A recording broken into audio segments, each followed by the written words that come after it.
Hello everyone, welcome to automate business. आज के इस वीडियो में हम समझेंगे कि ऑटोमेट सेल्स सीआरएम एप्लीकेशन में जब भी किसी भी लीड का स्टेज एक स्टेज से दूसरे स्टेज में जाता है तो किस तरह से आप ऑटोमेटेड टास्क शेड्यूल कर सकते हो या फिर ऑटोमेटेड टास्क आप असाइन कर सकते हो from the CRM application itself. So जैसे कि आप देख सकते हो, ये मेन विंडो है सीआरएम एप्लीकेशन का। आपको सेटिंग्स पे जाना है। सेटिंग्स पे जाने के बाद आप टेम्पलेट्स पे जाएंगे एंड देन टेम्पलेट्स पे जाने के बाद आपको टास्क टेम्पलेट का एक ऑप्शन दिखेगा। अब बेसिकली आपको ऑटोमेट सेल्स सीआरएम एप्लीकेशन में टास्क के पहले टेम्पलेट्स बनाने होंगे कि आपको किस तरह का टास्क असाइन करना है अपने टीममेट को। सो फॉर एग्जाम्पल, हम स्टेज टेम्पलेट पे अगर आते हैं तो स्टेज टेम्पलेट पे हमें सारी स्टेजेस जितनी भी हैं ऑटोमेट सेल्स सीआरएम में पाइपलाइंस की सारी स्टेजेस हमें दिख जाती हैं, विजिबल हो जाती हैं। अब लेट्स से फॉर एग्जांपल मैंने यहाँ पे पाइपलाइन चूज़ कर लेता हूँ। मुझे ऑटोमेट मैन्युफैक्चरिंग के अंदर ऑटोमेट मैन्युफैक्चरिंग मेरा एक पाइपलाइन है।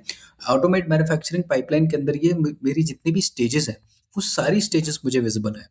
Proposal stage, meeting, hot, cold, production planning. तो मैं चाहता हूँ कोई भी लीड मेरा प्रोडक्शन प्लानिंग में अगर आता है तो प्रोडक्शन टीम को एक टास्क डेलीगेट हो जाए बाय डिफॉल्ट ऑटोमेटिकली। तो वो हम कैसे सेट करेंगे?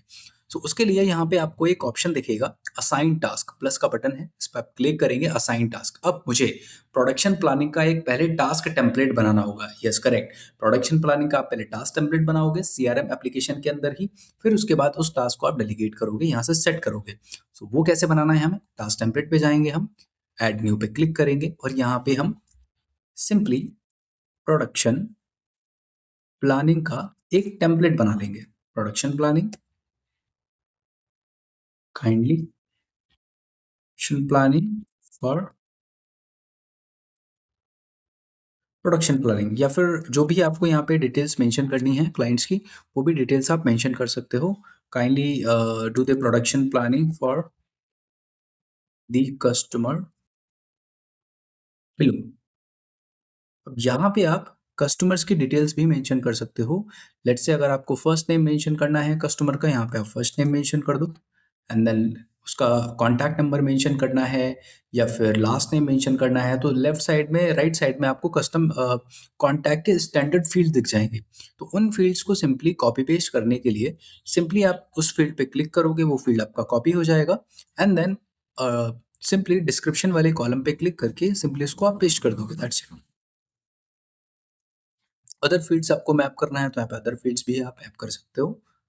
डिस्क्रिप्शन आपको मैप करना है तो डिस्क्रिप्शन भी आप मैप कर सकते हो। सो डिस्क्रिप्शन में आपने सिंपली डिस्क्रिप्शन में डिस्क्रिप्शन डाल दिया टास्क का। अगर आपको चेकलिस्ट ऐड करनी है तो यहाँ पे आप चेकलिस्ट भी ऐड कर सकते हो। प्रोडक्शन प्लानिंग एंड देन उसके बाद उसका कैटेगरी क्या रहेगा? सो जो कैटेगरी यहाँ पे जो डिपार्टमेंट है वो डिपार्टमेंट आप यहाँ से सिलेक्ट कर सकते हो। सो अगर मुझे कस्टमर सपोर्ट को देना है, अकाउंट्स को देना है, ऑटोमेशन को देना है, टास्क किसको देना है, सो सिंपली मैं उस डिपार्टमेंट को यहाँ से सिलेक्ट कर लूँगा। ठीक है, अभी के लिए मैंने सिंपली अकाउंट्स चूज़ किया है एंड देन वो टास्क आपका रिपीट होगा या नहीं होगा रिपीट, सिंपली उस पे क्लिक करके आप असाइन कर सकते हो। अभी लेट्स से मुझे वन टाइम टास्क रखना है। इसके अलावा इसमें किसी भी तरह की लिंक्स आपको अटैच करनी है उस टास्क के अंदर, किसी तरह का अटैचमेंट आपको अटैच करना है। अपार्ट फ्रॉम दिस आपको अगर मल्टीपल रिमाइंडर्स ऐड करने हैं जैसे हम टास्क डेलीगेशन में ऐड करते हैं, वो रिमाइंडर्स भी आप यहाँ पे सेट कर सकते हो। लेट्स से मुझे व्हाट्सएप एंड मोबाइल ऐप दोनों पर 10 मिनट पहले का एक रिमाइंडर सेट करना है, तो मैंने 10 मिनट पहले का रिमाइंडर लगा दिया। एक और मुझे अगर 5 मिनट पहले का रिमाइंडर लगाना है तो वो भी मैं यहाँ से सेट कर सकता हूँ एंड देन सेव रिमाइंडर। तो यहाँ पे मैंने 2 रिमाइंडर्स भी सेट कर दिए हैं। अपार्ट फ्रॉम दिस अगर मुझे वॉइस नोट ऐड करना है तो मैं यहाँ से वॉइस नोट भी ऐड कर सकता हूँ और इसमें इस टेम्पलेट को ऐड कर दूंगा। तो ये मेरा एक टेम्पलेट क्रिएट हो गया अकाउंट्स की कैटेगरी में प्रोडक्शन प्लानिंग का। अब लेट से आप अगर स्टेज टेम्पलेट पे जाएंगे एंड यहाँ पे आप ऑटोमेट मैन्युफैक्चरिंग आप चूज करेंगे एंड देन प्रोडक्शन प्लानिंग के आगे जो प्रोडक्शन प्लानिंग का मेरा स्टेज है इसके आगे आपको असाइन टास्क का एक ऑप्शन दिखेगा, प्लस का एक बटन दिखेगा, इस पर आप क्लिक करेंगे and then here you will see select category. Yes, आपको कैटेगरी सेलेक्ट कर लेना है यहाँ से, क्योंकि मैंने जो अपने टास्क हैं, जो मेरा टेम्पलेट है वो एडमिन कैटेगरी में बनाया है and then task.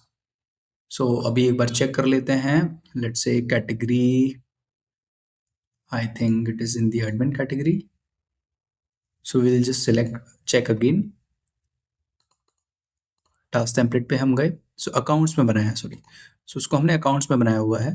So plus पे हमने क्लिक किया और यहाँ पे हमने कैटेगरी चूज किया अकाउंट्स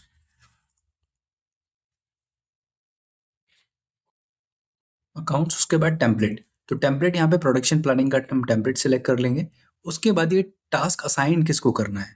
सो लेट्स से ये टास्क किसी भी यूजर को आपको असाइन करना है, उस यूजर को आप सिलेक्ट कर सकते हो। You can even select multiple user. So अभी के लिए मैं एक ही यूजर को सिलेक्ट कर रहा हूँ। असाइन बाय में भी आप नेम चूज कर सकते हो। एंड अगर किसी को सीसी में रखना है तो आप सीसी में रख सकते हो, otherwise you can leave it as a blank. Assign वाले टास्क वाले टॉगल को आपको ऑन करना है। यस, असाइन टास्क के टॉगल को अगर आप ऑन नहीं करोगे that will not be applicable. उसके बाद अब ड्यू डेट आपको सेट करना है। सो ड्यू डेट यहाँ पे आप इस तरह से सेट करोगे जैसे आपने यहाँ पे मेंशन किया नंबर 1 एंड यूनिट में आपने डेज चूज कर लिया। तो इसका मतलब हो गया अगर आज किसी भी लीड का स्टेज अगर आज चेंज हुआ है, आज वो प्रोडक्शन प्लानिंग में गया है, दैट मीन्स उसका जो टास्क का ड्यू डेट होगा वो कल होगा इसी टाइम पर।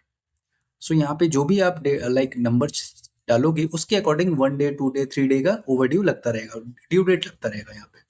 यहाँ पे आप यूनिट चेंज भी कर सकते हो विद इन फ्यू आवर्स। अगर आपको ड्यू डेट रखनी है टास्क की विद इन फ्यू मिनट्स रखनी है तो यहाँ पे अपने अकॉर्डिंग आप सिलेक्ट कर सकते हो। अपार्ट फ्रॉम दिस यहाँ पे आपको सारे टास्क की डिटेल्स दिख जाएगी जो हमने सेट किया है और इसको हम सिंपली सेव कर देंगे। So now it has been successfully set up कि जब भी किसी भी लीड का स्टेज चेंज होगा प्रोडक्शन प्लानिंग में जाएगा तो मुझे एक टास्क असाइन हो जाएगा। तो अभी इसको टेस्ट भी करके देख लेते हैं। So I just go to the leads page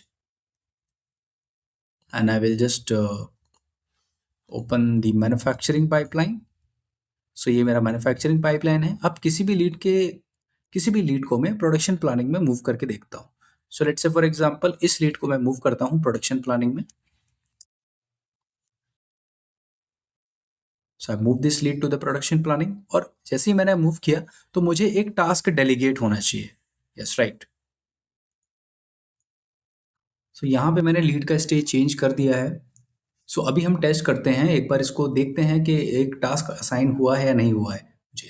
so simply I just go to my task delegation app and then task delegation app पे जाने के बाद I just check all the task from the my task window. So my task window में मैं यहाँ पे देख सकता हूँ कि प्रोडक्शन प्लानिंग का एक टास्क मुझे डेलीगेट हो चुका है। दैट मीन्स यहाँ पे बाय डिफॉल्ट एक टास्क डेलीगेट हो चुका है और डिस्क्रिप्शन में सारी डिटेल्स भी अवेलेबल हैं क्लाइंट की। क्लाइंट का फ़ोन नंबर मेंशन है, यहाँ पे डिस्क्रिप्शन मेंशन है, ईच एंड एवरी डिटेल्स भी मेंशन है और यहाँ पे रिमाइंडर्स भी ऑटोमेटेड सेट हो चुके हैं। So this is how you will be able to set up this thing कि सिंपली आपने किसी भी लीड का स्टेज चेंज किया और लीड स्टेज चेंज करने पर ही टास्क एक डेलीगेट हो गया आपकी टीम को। So I hope this video was helpful for you. Thanks for watching.